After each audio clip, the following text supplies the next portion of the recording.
and just like that, 2 weeks has gone by and the Gears of War 4 beta is done. No more Gears of War until at least October 7th. So that's about what, 5 months away.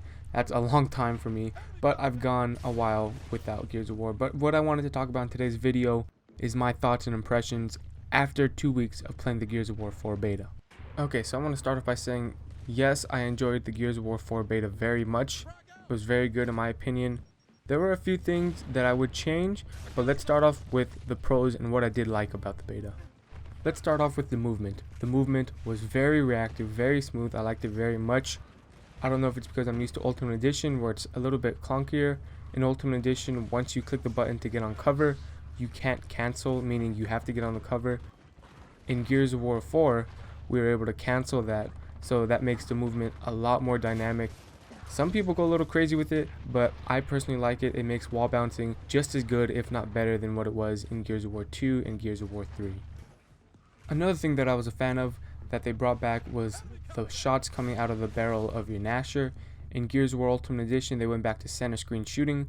If you don't know what center screen shooting is, it's pretty self-explanatory. The shotgun will shoot right in the middle of your screen no matter if the barrel is there or not. It shoots right in the middle. Me personally, I like the Gnasher bullets coming from the barrel as opposed to center screen shots. I can't quite explain why it is I like that better, but when I'm wall bouncing around, it feels a lot better to have the bullets coming from the Gnasher as opposed to just wherever the middle of your screen is. There's times I'm able to get blind fires off when I'm like mid transition or something. It just, me personally, that's what I'm used to, so that's what I prefer better. One thing that I am a huge fan of that I'm glad they added into the game is the vault kicks over cover and the yanking over cover. And then on top of that, the executions that you can pull off. The executions I am a fan of. It's a new thing to Gears, it's a new twist. I really like those. It was so hard to do the first couple of days. I didn't realize that once you vault kick over or yank someone over, you have to kind of step closer to them and then click Y. You can't just stand there right after you do it and then try and execute. It doesn't work that way.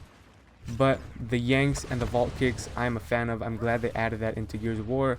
And on top of that, the knife executions are pretty sick. Now the reason why I believe they added the vault kick and the yanking over cover was to improve the meta of the close quarter combat in Gears of War.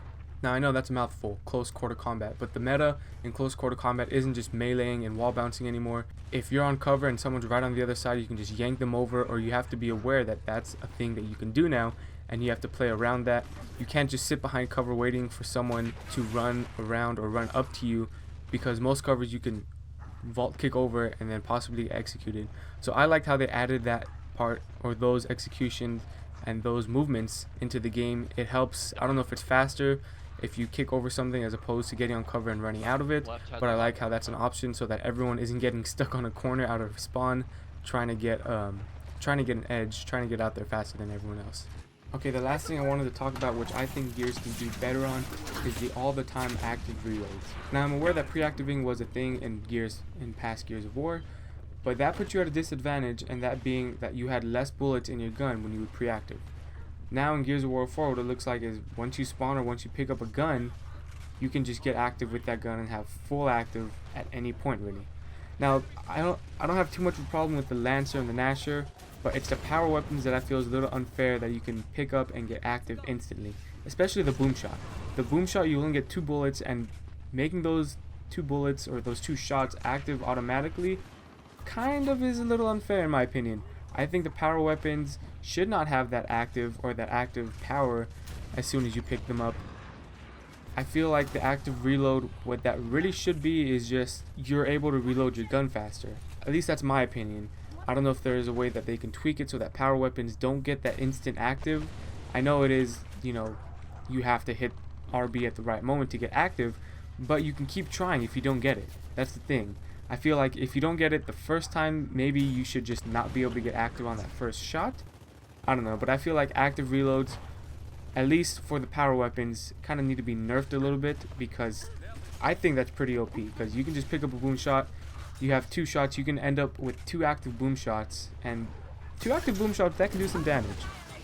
But that's my thought on the all the time active reloads. With the Gnasher, I guess it's okay. The Lancer, I guess it's okay because you start off with those weapons. But I think the benefit of active reloads should be you get a faster reload time.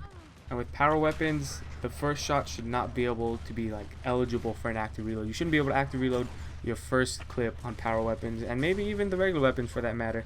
But I can understand why they put that in game.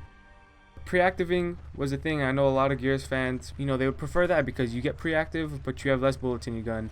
So that's just my thoughts. I hope they can kind of change it a little bit. I don't like the way it is right now, because there's times where I go for a weapon and I get there first, and 2 or 3 seconds later I'm down because someone had a full clip of active Lancer. Maybe I just need to play better, maybe I just need to play around it, but that's my thoughts on what they should do with all the time active reloads. Alright, that's gonna wrap it up for today's video. Those were the 4 main points I want to talk about when it comes to my thoughts and impressions of the Gears of War 4 beta. The beta overall was very good. I didn't really have any problems with the beta, really. I mean, the activing was kind of a nuisance, but it's something that I played around and I got myself accustomed to. But the Gears of War 4 beta was amazing. It's been a while since I've been able to play Gears and have fun because I didn't get an Xbox One. I had to wait for the PC version of Ultimate Edition to release. So it could have been just I had Gears withdrawals, but I thoroughly enjoyed the Gears of War 4 beta. A lot of fun. I hope you guys enjoyed the video. Let me know what your thoughts on the Gears of War 4 beta was. Let me know if you agree with the things I had to say. If you disagreed, let me know in the comments below. Thank you guys for watching. I hope you guys enjoyed the video, and I'll see you guys in the next one. Is it October 7th yet?